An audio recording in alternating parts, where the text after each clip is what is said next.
What is going on, everybody? It's your boy Marcus Washington. You're on the mark where we talk everything Falcons football. Man, how are y'all feeling the day after?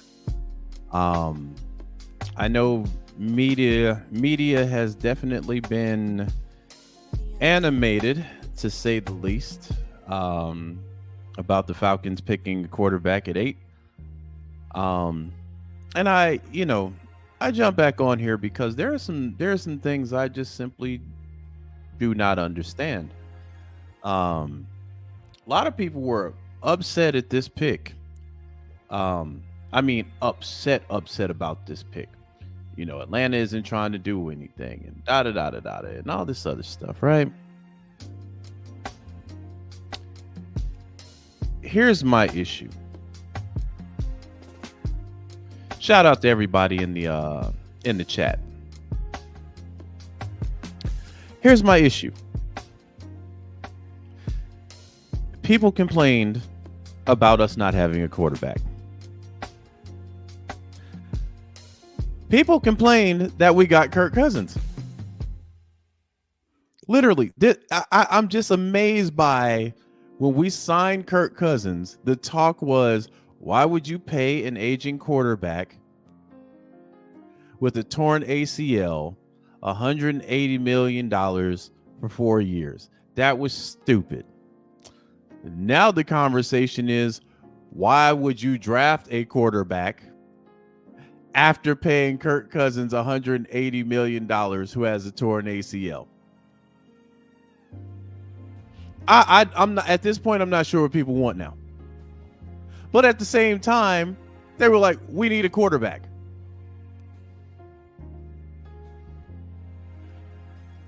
And the biggest problem is I haven't heard anybody in the media say that Michael Penix is trash.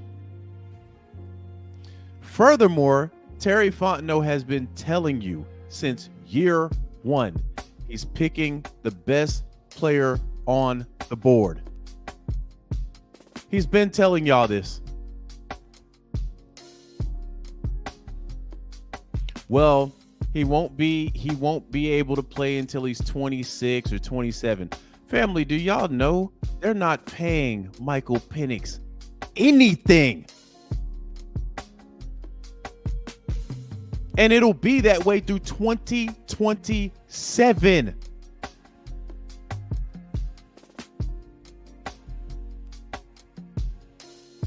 Also, a couple of other things.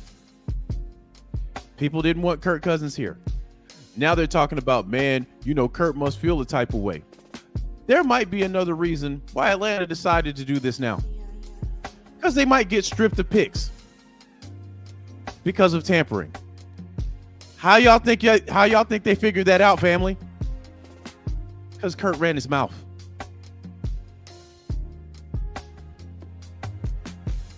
So maybe what they're looking at is they expect to win games with Kirk Cousins. If they make a deep playoff run, they're not going to be picking at 8 or anywhere in the top 10 to get a quality quarterback next year any damn way.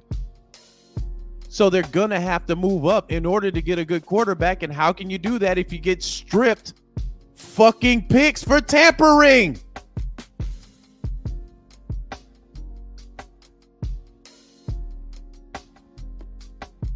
So there's a couple of different angles you look at. If this team does what it's supposed to do this year, we're not picking in the top 10. We're not picking in the top 15. We're not picking in the top 20. All your premium quarterbacks are going to go inside the first 15, 20 picks. And we knew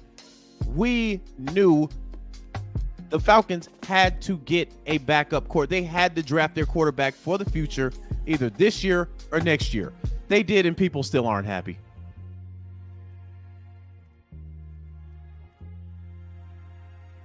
So now you got people talking about they're scratching their head at this, and they've never seen this. They've never seen a team pay a player, and then they go do this. Really? Y'all must have forgot what happened in Green Bay, where they gave Aaron Rodgers an extension and then moved up back into the first round to get Jordan Love. And there were issues there with Aaron Rodgers. You know what Aaron Rodgers did? He complained about it, but you know what he did? He was the MVP for the next 2 years, and they went 13-3. And then when the damage was done between the front office and Aaron Rodgers, they said, you know what, man, you're more problems than we want right now. We've been looking at Jordan Love. We think he's ready. So they moved off of Aaron Rodgers, shipped him to the Jets, started Jordan Love, and his first year, he went to the playoffs, won a playoff game. People act like these moves don't happen. Y'all remember with San Francisco? San Francisco moved all the way up to the 3rd spot to pick up Trey Lance, only to ship his ass off. Wasted all those picks. Nobody talks about it anymore because they got lucky and got Brock Purdy. But they wasted all those picks on a player that played like 5 or 6 games. And then Trey Lance was relegated to 3rd string because they brought in Sam Darnold and moved Sam Darnold in the backup position. And then Trey Lance asked to be traded. Man, this happens all the time. We needed a quarterback for the future. That's what we got.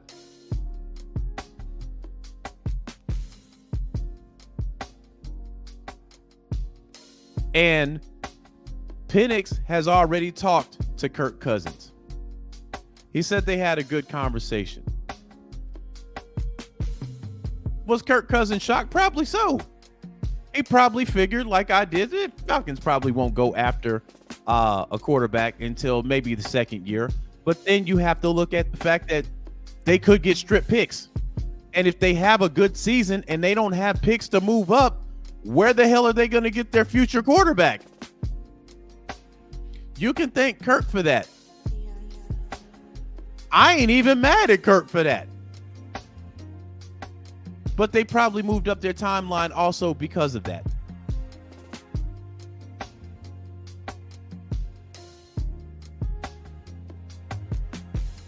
But you got people on here talking about Atlanta's stupid. You got people that are still mad. That we didn't do certain things in the offseason. And what I mean by that, let me pull up my screen here. And the crazy thing is, it's amazing how these networks didn't want to talk about Atlanta last year or the year before. But now all of a sudden, we're all over social. We're all in the media. They ain't really mentioned us in 2 or 3 years. We pick up Kirk Cousins, all of a sudden, there's talk about us. And then with this move, there's talk about us. So I'm like, let him talk about us, fam. Who gives a damn? To me, this was a brilliant move. And Kirk knows he's got to go out there and give it his best now. And listen, there was no doubts to me on Kirk Cousins anyway. I think Kirk Cousins is going to ball out regardless. I think he's going to ball out regardless. But this puts some extra fire up underneath him. Same way it did Aaron Rodgers. And Aaron Rodgers said that he did have a chip on his shoulder. Oh, y'all want to bring in this kid? That's what y'all want to do? Okay, I'll show y'all what time it is. This kid ain't going to start 3 years because I'm going to be that dude. And Terry alluded to that last night where he talked about, man, if Penix doesn't play 4 or 5 years, I'm good with that because that means that we're playing at a high level. Nobody's caring about this if Kirk Cousins is out there wheeling and dealing. You're not even thinking about Penix.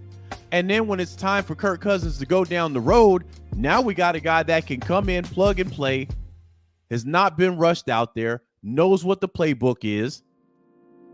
He already knows how to sling the rock. And people mad at this. Why are you picking up 2 quarterbacks, man? That's just stupid.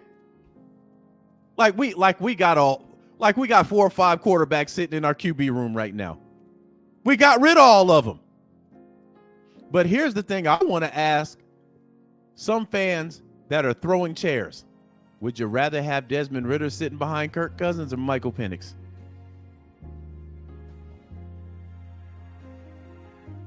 Which one? One we've already seen.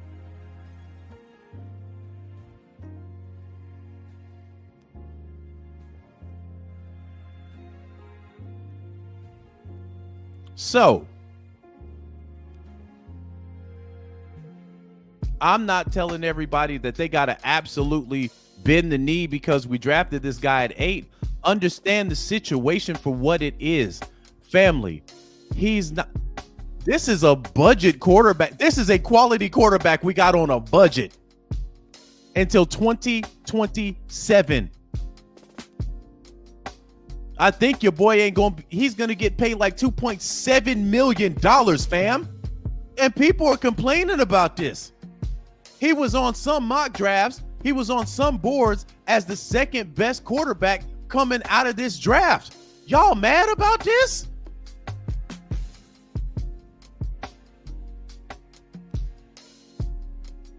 It's just such a, I just don't understand it. Atlanta's stupid. They don't have a plan.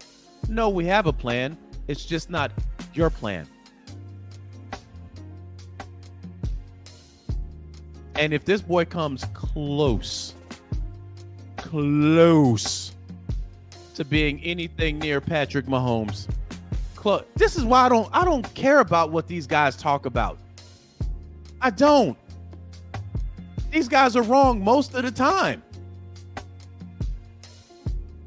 But they put these guys on here just for talking heads and just, you know, they have to be animated to get ratings. I get that too. It's the business, part of the game.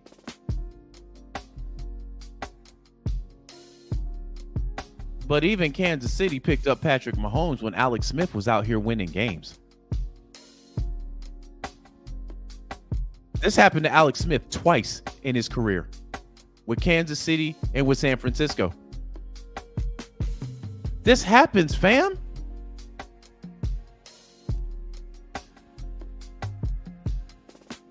I got all the confidence in the world. Kirk is like, okay, I got you.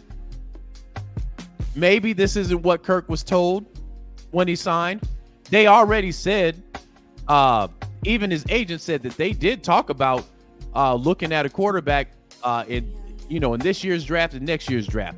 They just didn't think that they were going to pick a quarterback at 8. But here's the thing, baby. Kirk, love you, bruh. You papered up now.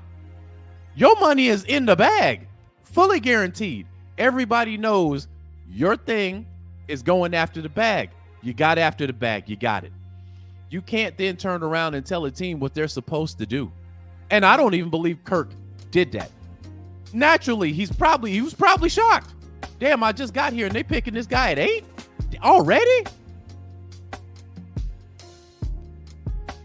And then he probably said, oh, you know what? I get it. I got to go out here and show these guys I'm the goods. I got to go out here and show these guys I'm that guy. I'm that guy. And that's what I want to see from Kirk Cousins. Because I do believe that Kirk Cousins can get us over the top. What would be sweet is if Kirk can get us over the top and then we have a natural transition to Michael Penix so there is no fall off.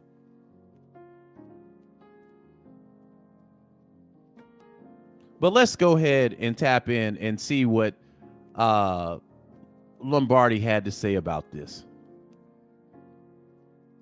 When they just paid Kirk Cousins $130 million guaranteed in free agency literally a few weeks ago. And it is awkward in Atlanta. Now, I saw Penix celebrating with his family. He had sweet sunglasses on, and nothing should take away from the night in which his dream come true. He blew both ACLs, both shoulders, still became a top 10 NFL draft pick at quarterback. Congrats to you, Penix. Yeah, well, Penix.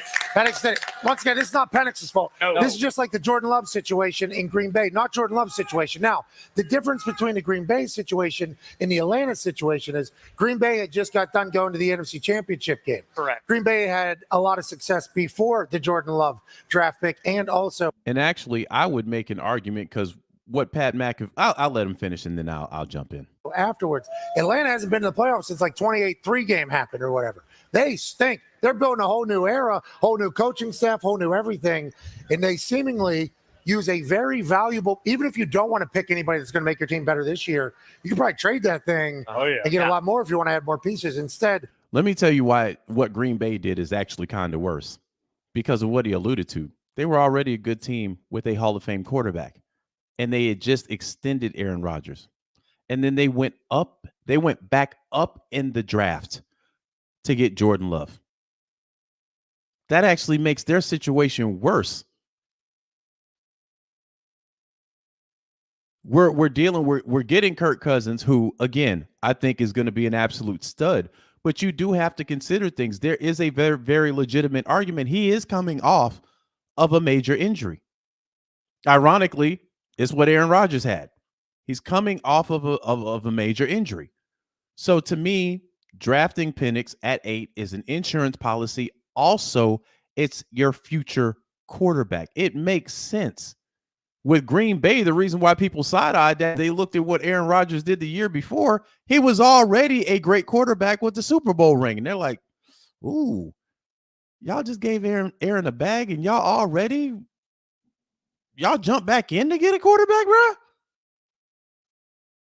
So that was where we knew we had to get a backup.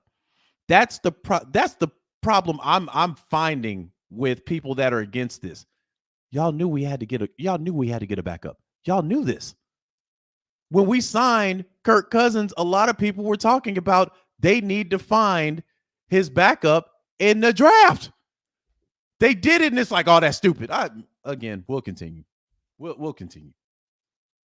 They pulled the trigger on Michael Penix when Kirk Cousins is there, and then Kirk Cousins didn't know it was going to happen. Then there was an awkward give and take between Fontenot and Raheem Morris, who we're big fans of, about talking to Kirk. And, well, we're going to keep that private, his reaction. It was like, okay, yeah, pissed. Yeah. That means he's pissed off for good reason. And they make this decision with everybody having a football brain outside of Atlanta going, the hell are they doing? What do you think, Longo? Right. How do we get to this point, and why do you think they ultimately made the decision? Well, I was the only one quoted in the ESPN article because I was the only one willing to say it on the record. Everybody else hid behind themselves, and we all know who was doing the talking there. But let's go to the concept here. Yep. Look, Michael Penix is a good player. That's not the obvious. That's not the conversation here. Michael Penix is a good player. But the job of a general manager is to prepare his team, is to marry the free agent system into the draft. And if you're Terry Super Bowl winning GM Fontenot, who's won 21 games in 3 years, okay, since he's been in charge, if you're in that job, you know in October and November, having watched Desmond Ridder play, watching Taylor Heineke play, you need a quarterback. And so you're going through all these quarterbacks.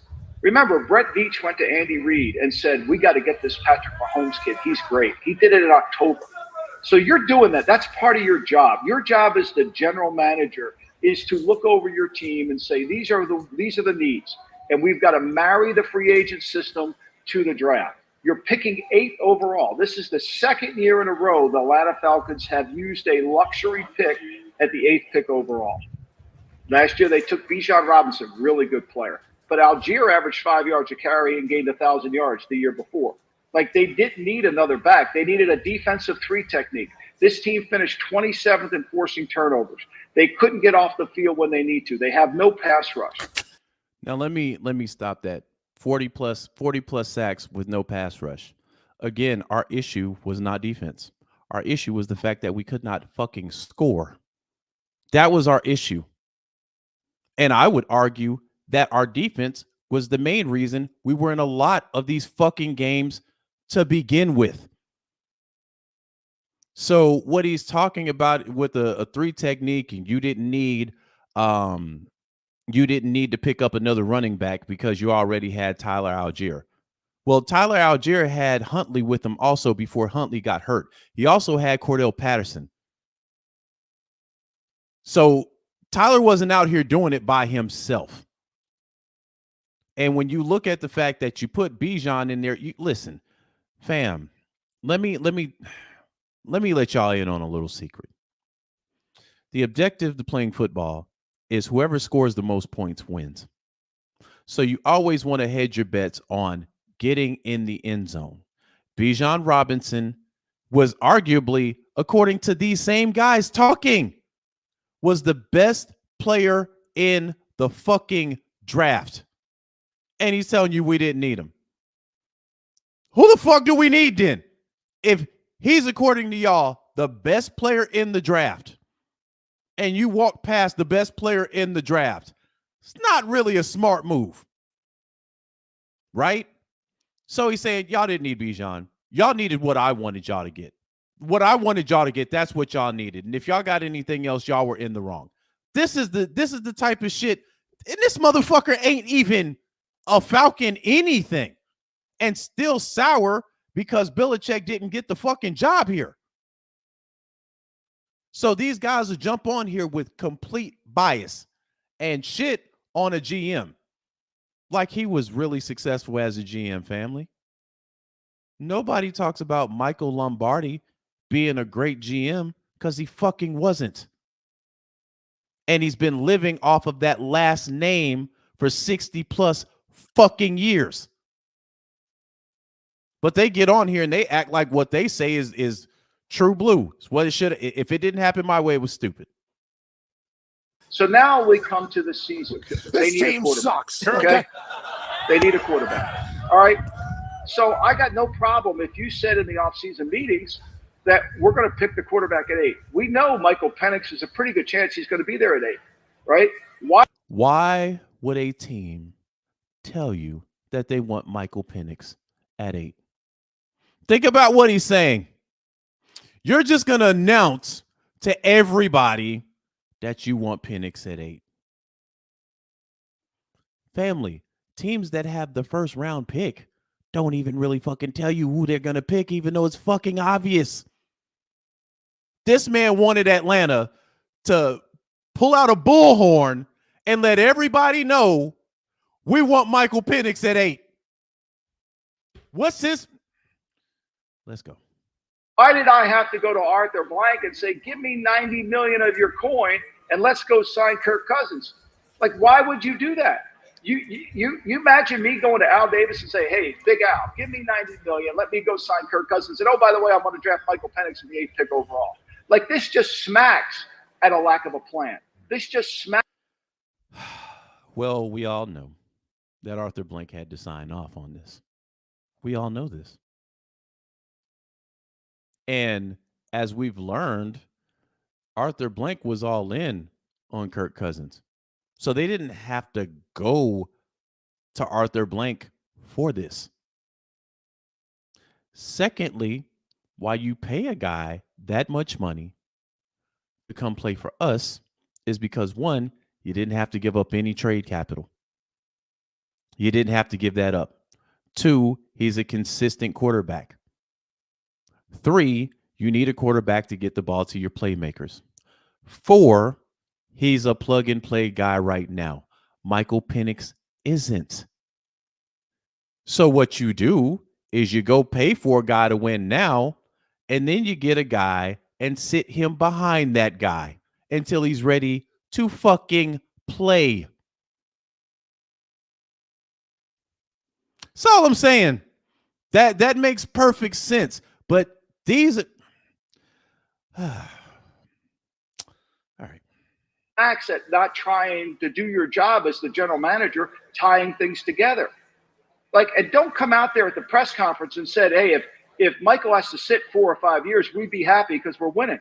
Well, hey, I hate to break the news to you, Terry, but if he's sitting 4 years, you still got to pick up the 5th-year option. And if he hasn't played, are you going to do that? Like, every time the Falcons talk, they dig a hole deeper for themselves. Again, Pat McAfee is, I think later on they're going to actually pull the fucking numbers, which makes what Michael Lombardi is saying absolutely mute. It's, you know, again, these guys don't research shit. They just open their mouth and just shit comes out.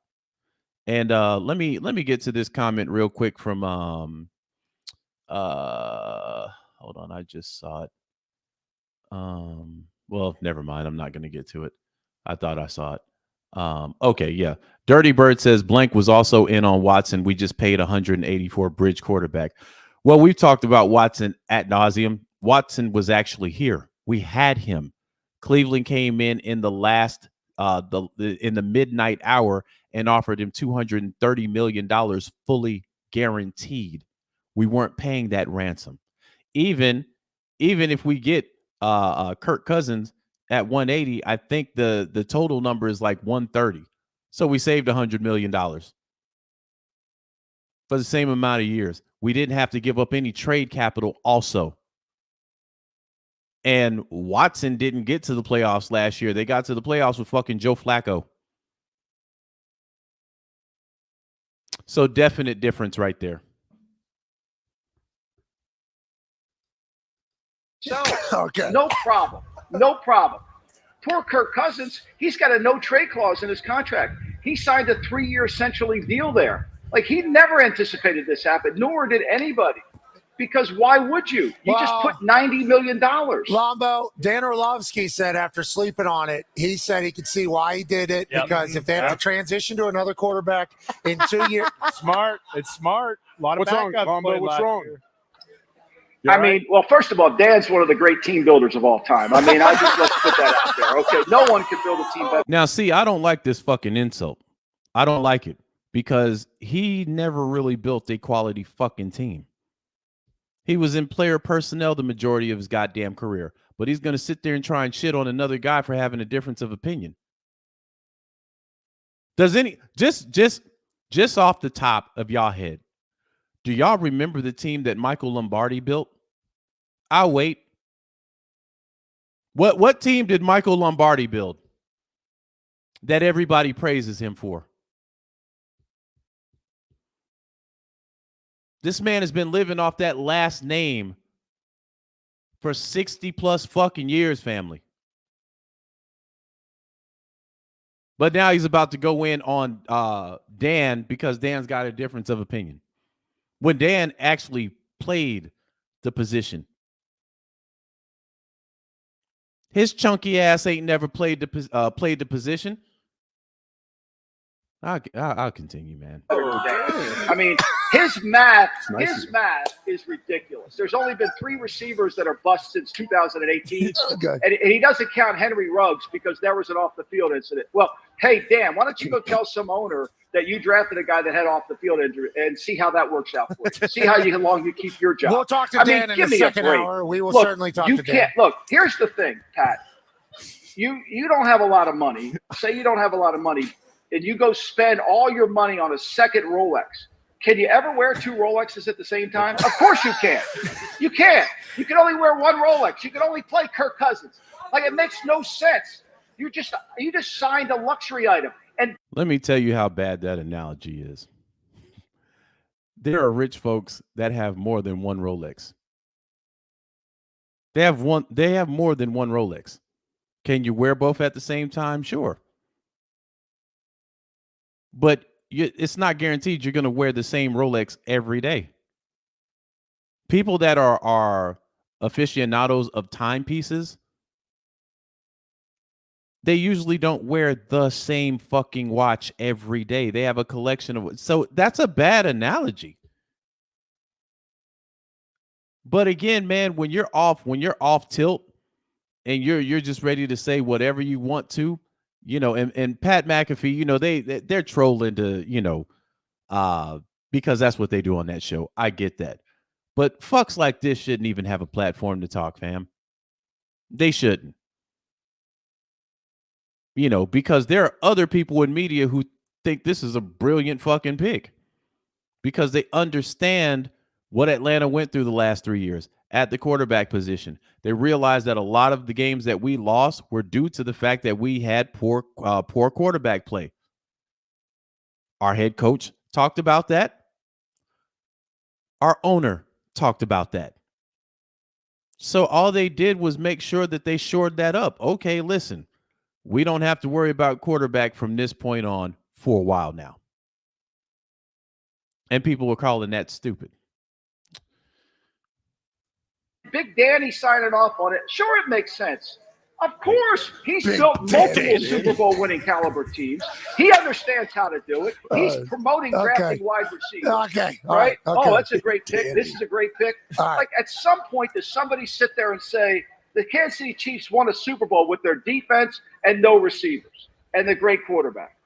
Right? Does somebody ever say that? The highest paid receivers in the league so far have all been picked in the second day. Second round, third round, fourth round. Like none of this.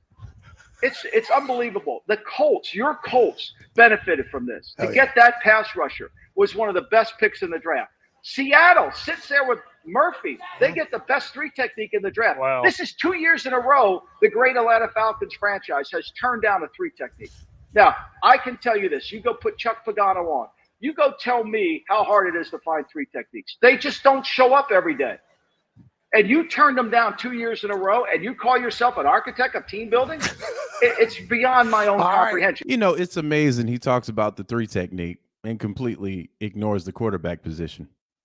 When everybody that knows football, from the casual fan to people that have actually played this game, know that the quarterback is the most important position in the fucking league. If he was talking about we picked up like a fucking punter or somebody on special teams or some shit like that, I get his argument. We picked up a quarterback. It's arguably the most important position on a team. And he's talking about a fucking three technique. And I'm trying to figure out how many three techniques have actually won a Super Bowl. You look at, and then he kind of just brushed off Kansas City having a top flight defense and then a great quarterback. Like that quarterback that they got over there isn't a fucking generational talent in Patrick Mahomes. They did play a San Francisco team that had the fourth best defense in the fucking league and was arguably a better team and was beating him by 10 fucking points. But he just brushes. They have a great quarterback over. Can't even say the guy's name. The guy is basically the face of the league now. But yeah, three technique. Do you know how rare it is to find three techniques in the league? Do you know how hard it is? Yeah, it's about as hard as finding a generational quarterback.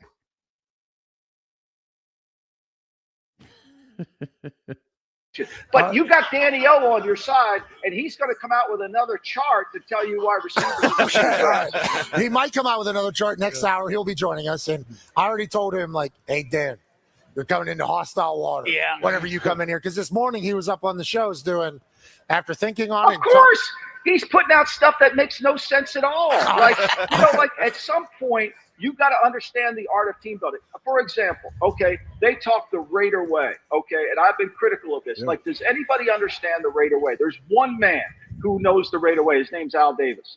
Al Davis, I think Brock Bowers is a really good player. I really do. But they can't block anybody. They don't have any offensive linemen. They've got Colton Miller and then nobody else. And so Al would believe the team is built from offensive and defensive linemen. And that's what he picked. They would have picked Murphy, they would have picked Latua, or he would have picked an offensive tackle. Because you can't get the ball to the tight end. You don't have a quarterback to get. You got Gardner Minshew, and you got nobody who can protect. Yeah, Gardner Minshew is a Pro Bowler. Let's not forget. Now, see how they had to let him know that Gardner Minshew was a Pro Bowler? He said they don't have a quarterback at all. And then they had to rattle off, well, Gardner Minshew was a fucking Pro Bowler.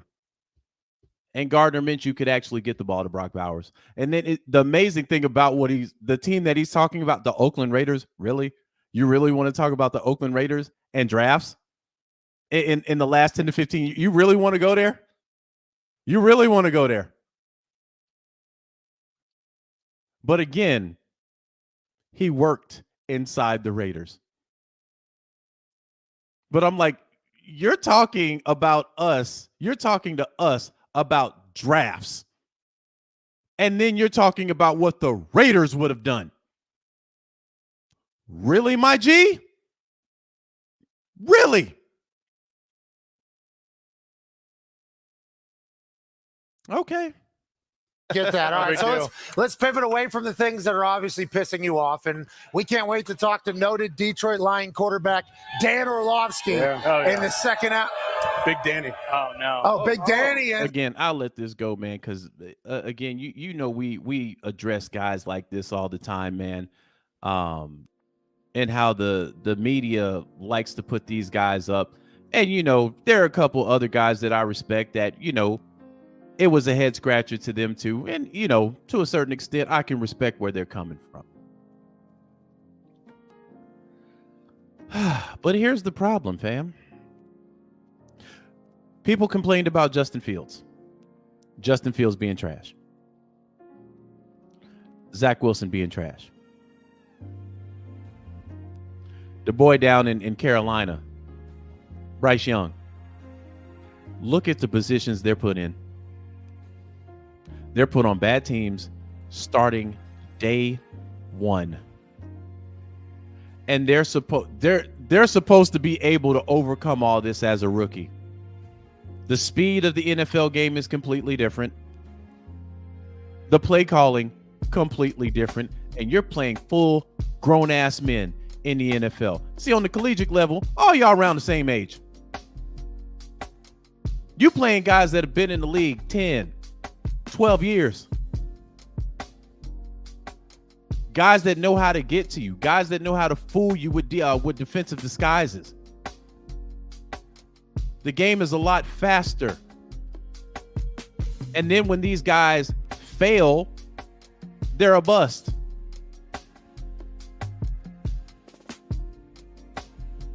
These guys need to sit behind somebody, fam.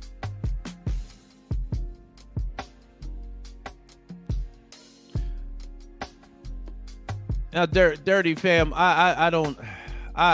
again, people are saying he's the therapist. I don't know, bro, but I mean, come on, fam. Your name can't be Dirty Bird and you got stuff like this going on.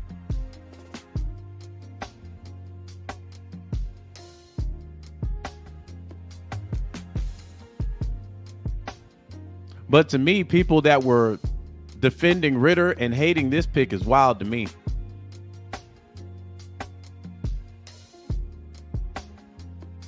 And again, I'm going to trust the process. I think we're in a good position right now. Even before the draft, fam, y'all know I hadn't been on here for a few weeks. But the last time I was on here a few weeks ago, I said we win in 13 games. I jumped off the porch with it. We win in 13.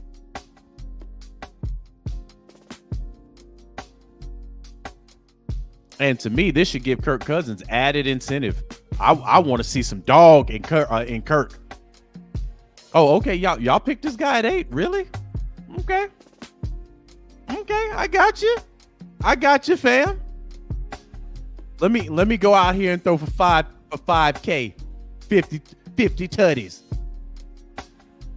And it benefits us if he does that. If Kirk Cousins plays out of his mind for the sole intent on, you know what?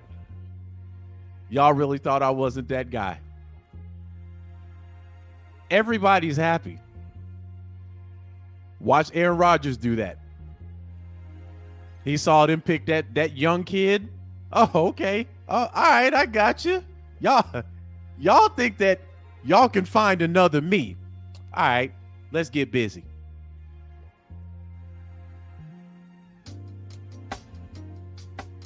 And then when they moved off of him, Jordan Love had a couple of shaky games early on in the season, and then it seemed like he got to it.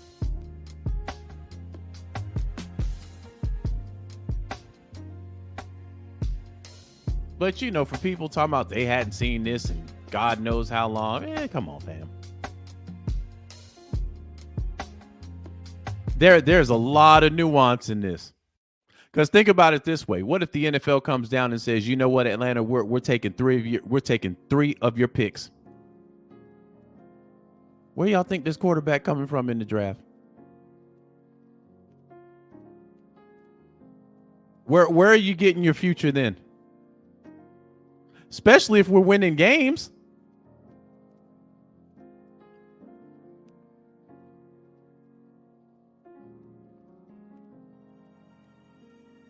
So again, fam, I don't see why everybody is so angry about this.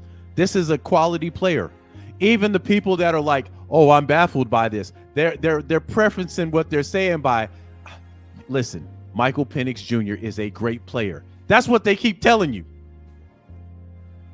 The only reason why they're scratching their head is Atlanta just paid a guy over $100 million for 4 years.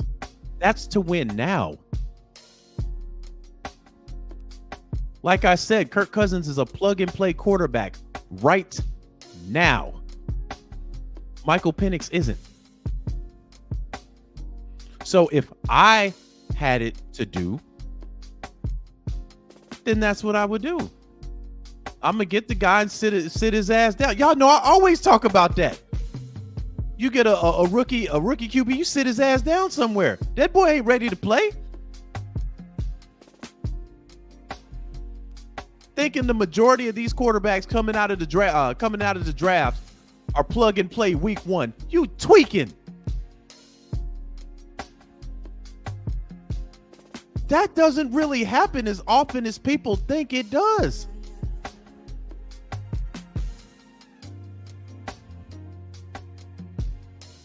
And for Michael Pitt, he's put in a great situation.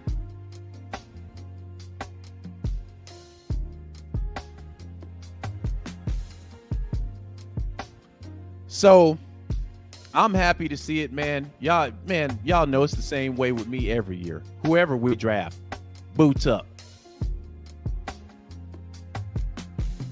If we would have drafted an edge guy last night, I'm feeling the same way I'm feeling now.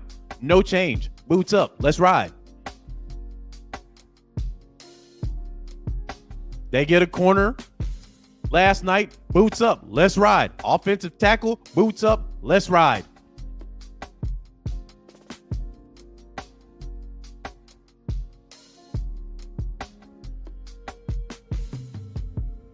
That's what logo business is about.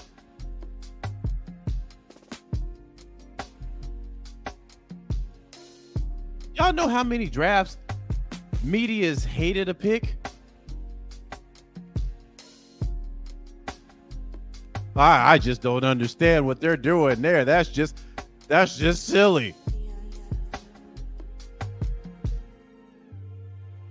When San Francisco let go of Trey Lance, man, y'all gave away Trey Lance for nothing, man. Y'all gave up all those picks to get him, and y'all ain't getting nothing in return. San Francisco makes the Super Bowl. Nobody bats an eye. Nobody's even talking about Trey Lance and the picks that they gave up. Look at what happened with the Rams. When the Rams said, fuck them picks. People like, man, they crazy, dog. They gambling their whole future away. Want a chip. It's crickets after the fact. Kirk Cousins goes out there, wins a ring, his second, third year. Ain't nobody talking about this draft.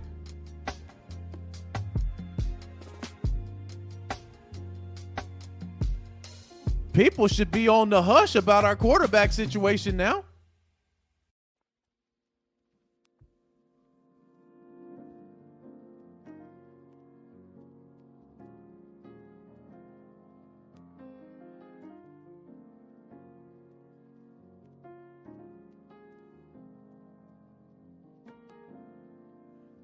Man, hold on. Let me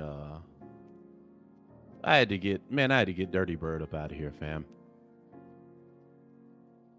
I had to get Dirty Bird up out of here. That's pure. That was some pure trolling right there.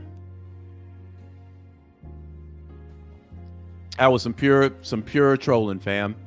You can't have a name called Dirty Bird 08 and all you're doing is hating on the team. You're on somebody else's stream to hate. We about logo business over here, man. Everybody's got a right to their opinion. You got a right to be mad about the pick, but what I ain't about to let you do is just get on here and just, it's open panel for you to just start hating on the logo.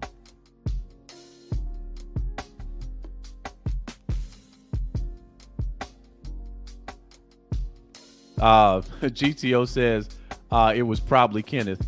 Nah, Kenneth usually comes in here with his name. It might be somebody else from that other team.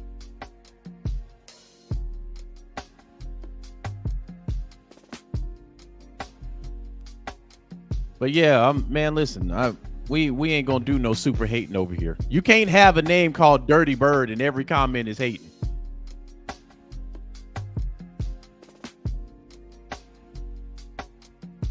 But yeah, it could be somebody from the other side. Devin says Mark, it was Kenneth Bird or Matt. Man, I'm gonna give Kenneth more respect than that. Kenneth has actually showed up with his name on it. I'm dripping sports says Scott hating bad this morning for sure. Not the same Scott I'm thinking you're thinking about. No.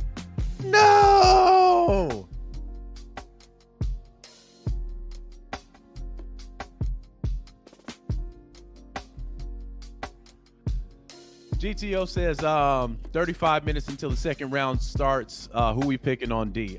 Man, you know what? I'm sitting this draft out, fam. I don't know who we picking. It should be somebody on defense because offensively we got everything that we need. So it should definitely be defense. I just don't know who is. D says could have been the therapist. It could have been. I don't care.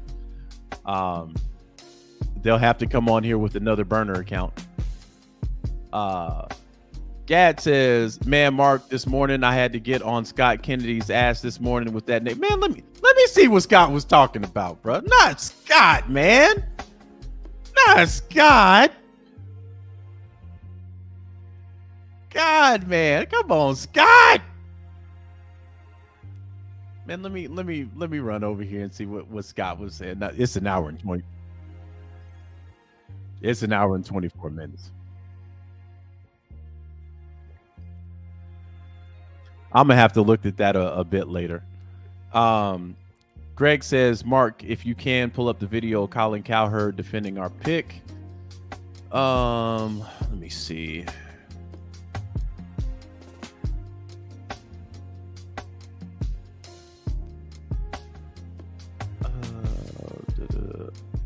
Let me see if I can legitimately do it without getting copyright struck. Okay.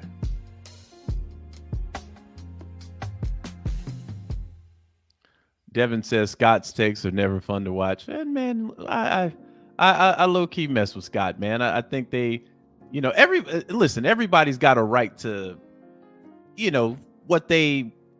how they feel, right? And honestly, we're not always going to be on the same page every time. I'm of that camp that thinks that this was a brilliant move. There are others that are like, man, it's trash. I get it, but at the same time, I think this was a brilliant move. But let's see what Colin had to say. Actually, hold on.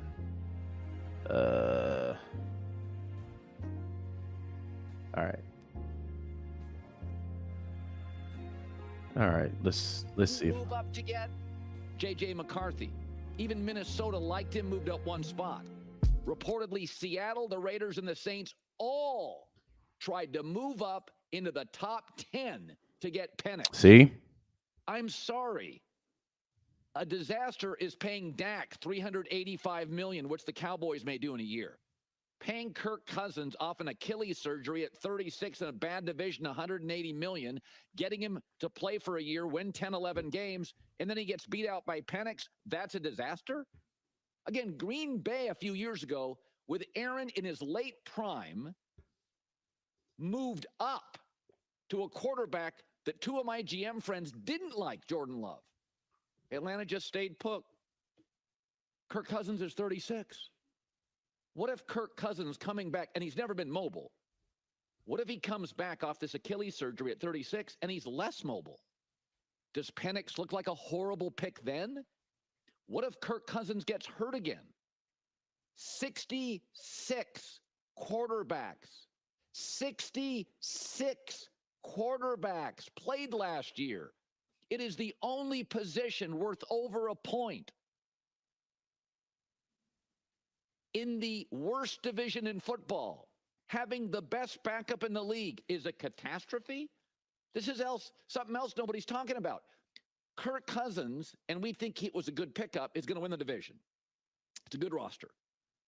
Well, this is a great quarterback class, and Atlanta has a top 10 pick. Next year's not a very good quarterback class, and the chances are Atlanta is going to win too many games to have a top 10 to 15 pick. So would you rather them pick a linebacker who's not worth half a point, Kirk Cousins gets hurt or doesn't look good in camp? That's another thing that people aren't really focusing on either. You know, the trade, if you trade back or trade up, the trade has to make sense, because these are they use point scales for this stuff. So it has to make sense. If the trade doesn't match up, it won't go through. So for a lot of teams that were trying to move up, there were teams that were in these spots that they were trying to move up to that simply were just, they were staying where they were.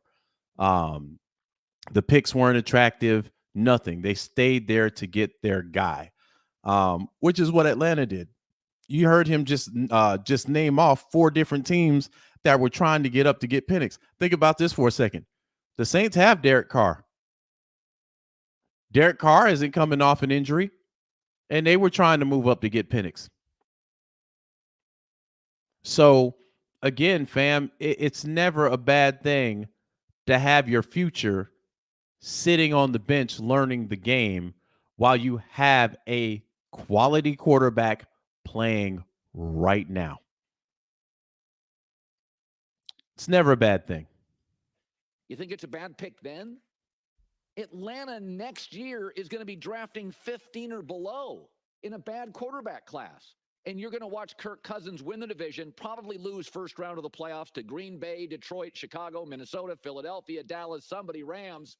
And you're going to be like, God, I wish we had a young quarterback. Now you do. If you passed on him, you don't. That rises to a catastrophe. It's $180 million. It's a front-loaded contract. If he gives you a year starting and gets you to the playoffs, hallelujah. A second one, you stole him. You got teams in this league. Joe Burrow's making a fortune. He can't stay healthy. Mm-hmm. And I love Joe Burrow. Can't stay healthy. 4 years in a row hurt.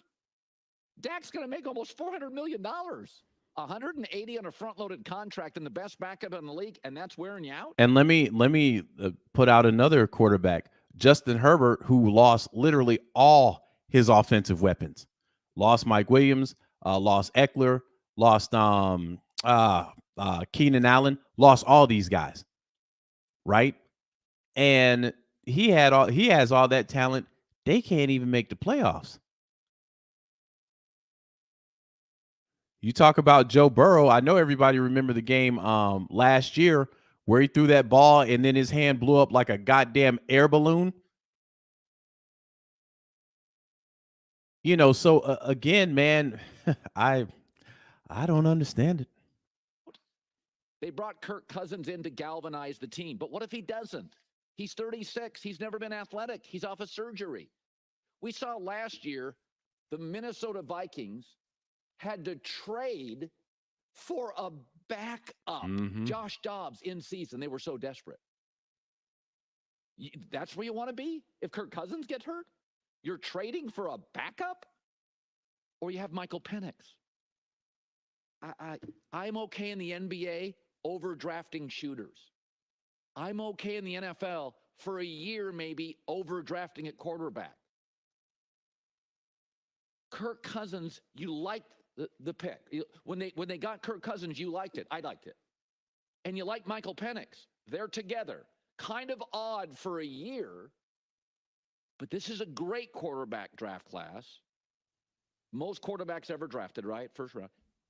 And next year's a bad quarterback draft class. And Atlanta's going to be too good. Raheem Morris, the coach, explained it. What's going on, Dom? What you don't want to be in the NFL is quarterback light. What's up, Ray? What I'm okay with you being in the NFL is for a year a little quarterback heavy.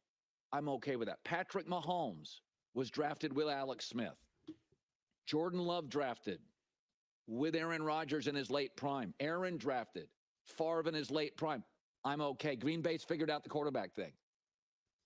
Be very careful about having a definitive opinion on quarterbacks. Take it from somebody who's been burned on Sam Darnold. It's amazing. There were people booing. Now, mind you, the thing about Green Bay, they've had like 3 quarterbacks in like the last 25 to 30 fucking years, which is insane. Which is absolutely insane. But look at their look at their product. They have a quality quarterback, they draft another quality quarterback, and then they sit him down.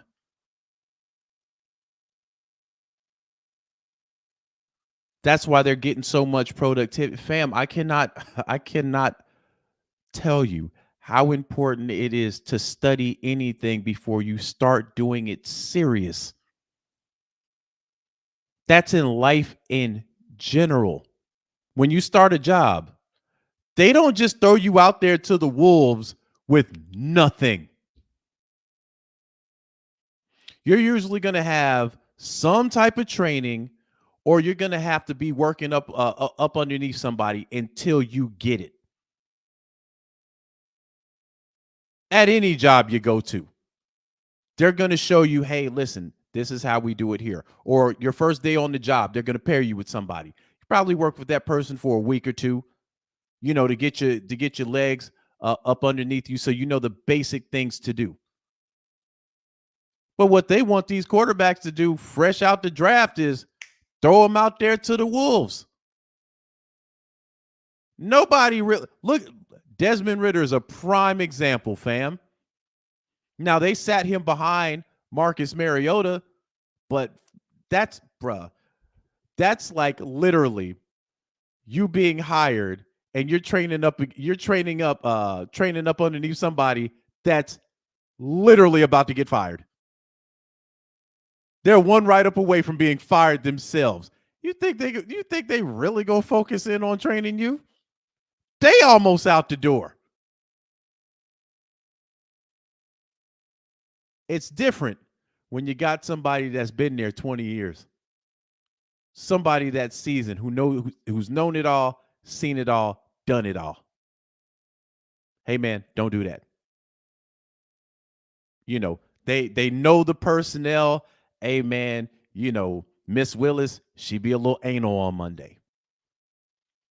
So don't really talk to her. On Monday, she ain't really feeling being here. It's different. And Desmond Ridder wasn't start material from day one anyway. But when I said this, I was called the bad guy. Every name in the book. Now the boy ain't even on the team.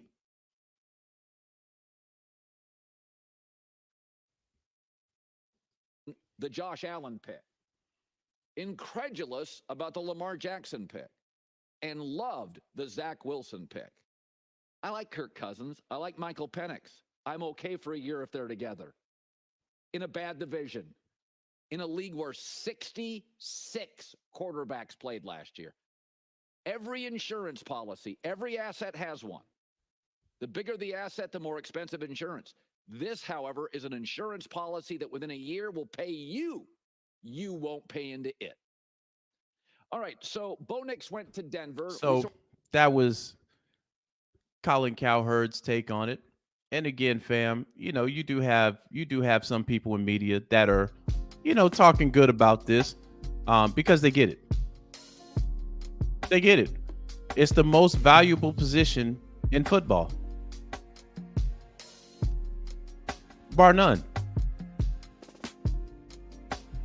And we sitting here talking about 3 techniques. Which, again, 3 technique, yeah, definitely good. But your casual ain't even thinking about a 3 technique. Fuck is that, man? Give me... I'll put it to you like this. If you had the option as a GM to get Patrick Mahomes or a guy with a 3 technique, which one you picking? Knowing the future right now, which one you picking?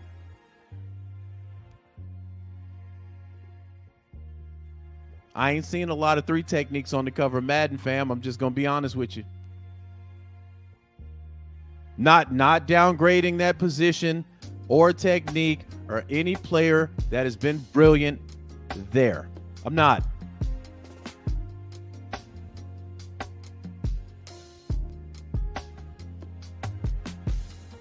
I'm just telling you how it is, man. Now, if Atlanta today goes and picks up a quality edge rusher, then what? This is why I tell people, you got to give people 48 hours minimum that are ready to jump off the cliff. You got to give them 48 hours. You got to let this whole thing play out. And then usually people wrap their head around it. This same thing happened with Kyle Pitts. Man, y'all picked it. Really? A tight end at 4? Everybody in the league understood this except for fans. Travis Kelce understood it early. And that's arguably the best tight end in the league right now. He's probably top 5 all time, if not 1. And I mean, Gronk's got a strong argument for 1 at the tight end spot. But even the guy that went back-to-back knew very early on, hey, man, this kid right here going to be on demon time. Now, people call him a bust. Tony G would be top 5. Tony G would definitely be top 5, but I think even Tony Gonzalez has put Gronkowski at the number 1 spot. But Tony G is top 5 for real. I think his major knock is the playoffs. As far as the stats, G there. But when you look at, after that first year, we had Marcus Mariota throwing the ball. Then he got injured. Then you got Desmond Ridder throwing the ball. And he was playing injured. So with Kirk Cousins, the one thing I will agree on, what a lot of people that are kind of out on Kyle Pitts, the one thing I'll agree with for sure, this year, ain't no damn excuses. Ain't no damn excuses. The one thing we know for sure is Kirk gonna be looking for you. That's what we know for sure. So this is Kyle's time to shine in this year. But yeah, man, we'll see what we do today. And man, listen. Okay, let me put this up. So this is Dirty Bird 08. He says, here's my full name. Want my social and a picture of praying to a Matt Ryan. Oh, there we go. Want Julian Giancarlo Eldridge. All right, so he is in okay. So he isn't from the other side, I don't think. But you are praying to the Matt Ryan shrine, which I'm more disappointed in you now. You should know the importance of a quarterback, sir.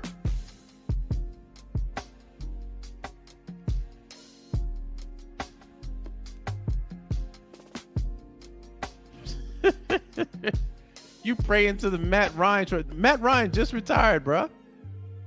Which reminds me, thank you, Julian, because I wouldn't have even thought about this. I will be dropping a Matt Ryan video sometime next week, giving Matt Ryan his flowers. He says, look, man, y'all have your opinions. I have mine. We should have Jen after one or the other, not both. That's what I'm saying. Here's the thing, Dirty Bird, Julian. You can't hop on here and just everything's just negative, hate this, hate that, and you're about the logo. Everybody can have a difference of opinion, sure, of course. But man, I'm seeing you put up comments and the only thing you putting up is hateful shit against the logo.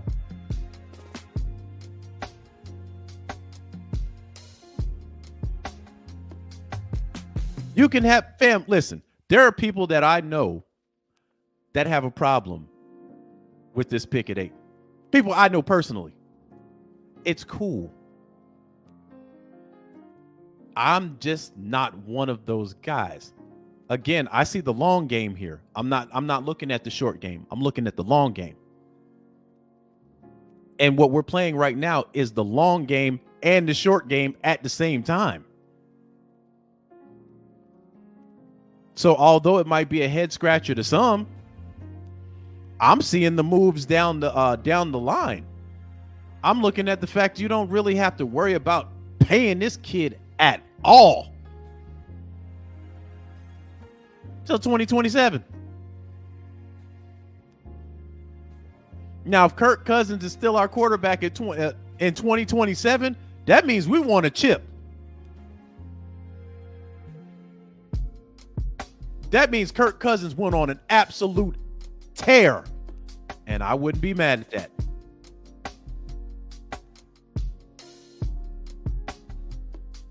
But Kirk Cousins right now is 36. So we talking 2027, man, to be in his 40s. Well, close to 40.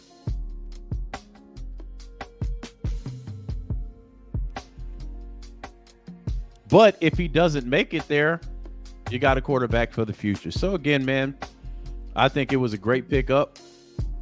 And I think Atlanta still got a lot that they got to do. And again, a lot of this can be contingent, fam, on the fact that we might get stripped picks after this draft.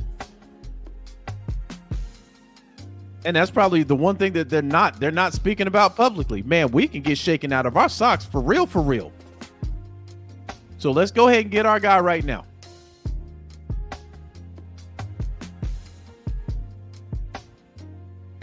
Devin says your opinion should be formed after results are given. That's logical. Yeah. But I know sometimes we get emotional about our team, man. I get it. What's going on, Millie? What's happening? Julian says, and I could be wrong, just don't like the timing of either move. Been here since 2008, so got no choice but to support. That's what Standing on Logo Business is about, man. You can listen. You can be absolutely pissed about this pick. I'm not throwing anybody out of the ring because of that.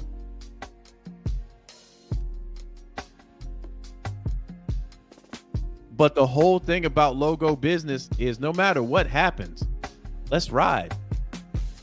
And like I said, I give people 48 hours. I do this every year, fam.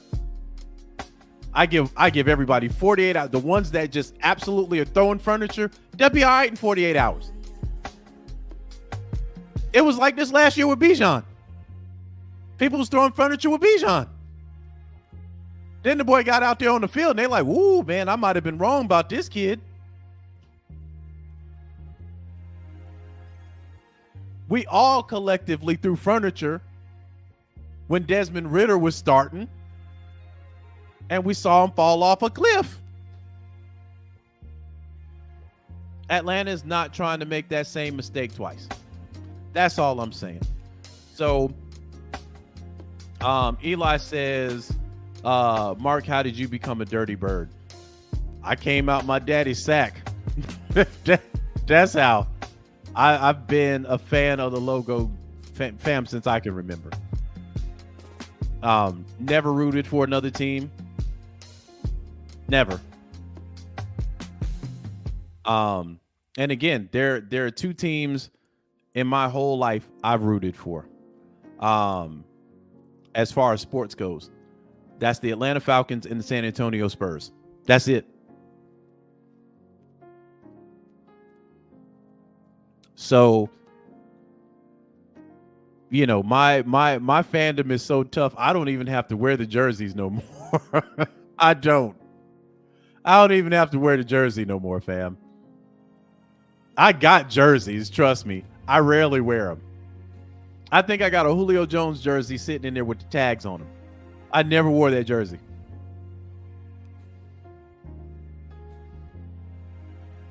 Then I'm going to tell you a jersey I'm upset about. No lie. That Todd Gurley jersey I got in there. That ain't even worth wearing. Todd Gurley is that type of player where you got to remind people that he played for us. Yo, yeah, Todd Gurley was here, wasn't he? Yeah, playing on bad knees.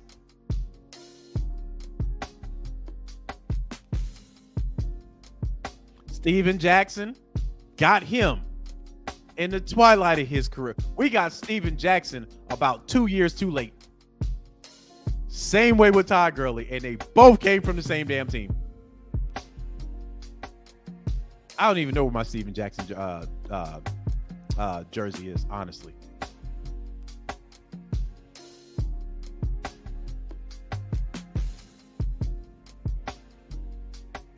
I don't even trust wearing my jerseys no more, man, the way players get moved. You got to be a franchise guy now for me to get a jersey. Now, this Penix jersey, I might go get. I ain't even trying to cop a Kirk Cousins jersey right now because I don't know what the future holds. If Kirk is here for 2 years, fine, I'm good with that. But you almost got to be a franchise player these days, fam. Because the way they be moving these players around,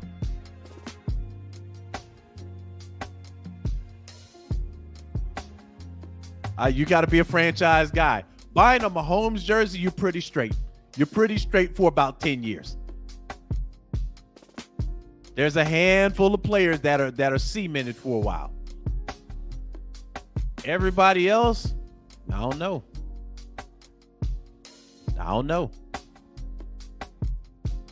But yeah, my logo is on the inside. The minute somebody start talking to me about football, that conversation gonna go to my team.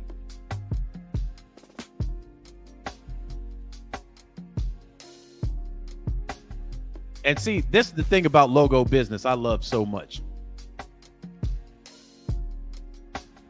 I ain't never gonna fold. You can say what you want about my team. 28-3. Y'all out here falconing. Ha ha ha. Look at what y'all just did. Y'all just picked a quarterback at 8. Y'all stupid. It's logo business over here. Fuck you. That's what I'm gonna tell them. I'm about to squad 24/7. 365. 10 toes down, 2 legs deep.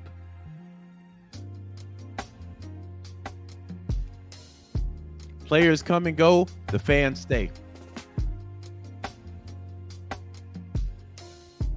So as much as I campaigned for Kirk Cousins, and it got, it got us in a civil war for a second. When Kirk leaves, guess what? It's Penix time.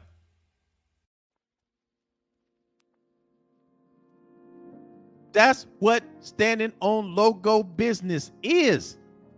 Matt Ryan, that's why I'm gonna do a video on Matt Ryan.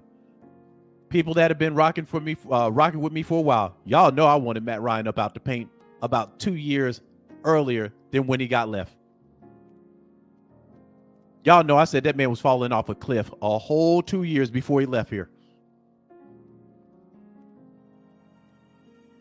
But I'm going to give Matt Ryan his respect in that video.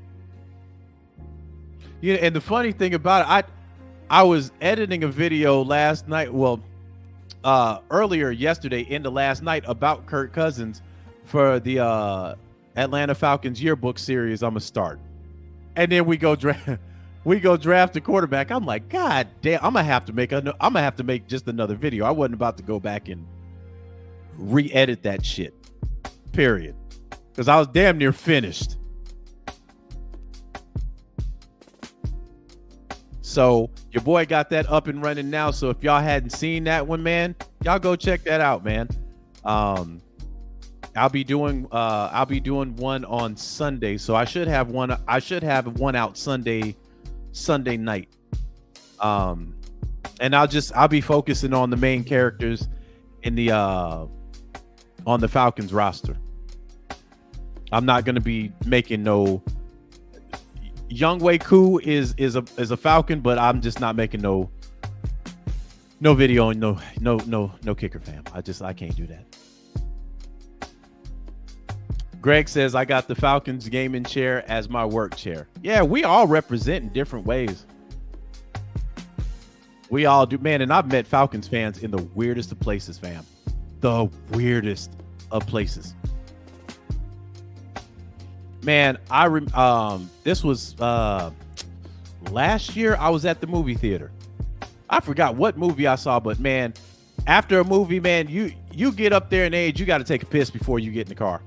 So I was in the bathroom, somebody's phone went off, and the ringtone was, "Get fucking set." And I remember being in the stall next to him. I'm like, I see a fellow Falcon fan is in the bathroom with me. You know it.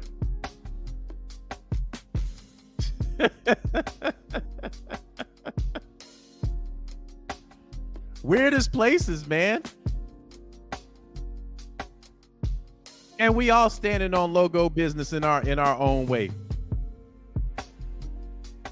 And it wasn't family, it wasn't uncomfortable at all. And that was pretty much the conversation. I got finished, washed my hands, and left. But it's just you feel safer when a fellow Falcon fan is around you. Because if you got to go to war talking football, now listen, I'll do a 20v1 when it comes to my team. I don't care. I can be in a circle of Saints fans, but I'm going to be the most dangerous one there. Because I ain't backing off. So again, everybody has a right to feel however they want to feel. I see y'all at training camp.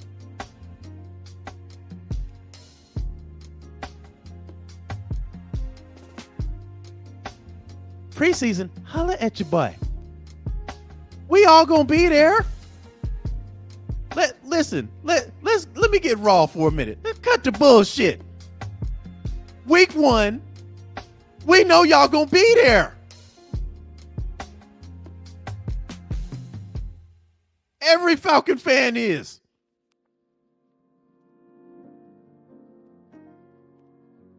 So again, we're less than 24 hours from that pick. Y'all got till Sunday morning, man. Y'all be all right. Y'all be all right. But with that being said and done, fam, I am up out of here. I was going to show the video in my live, but I'm not going to do that, man. We've been rocking for about an hour and 20 now. And y'all can go check out the video, man. It's on my page. I hate that it was bad timing because I'm like, damn, I'm not going back and re-editing the shit.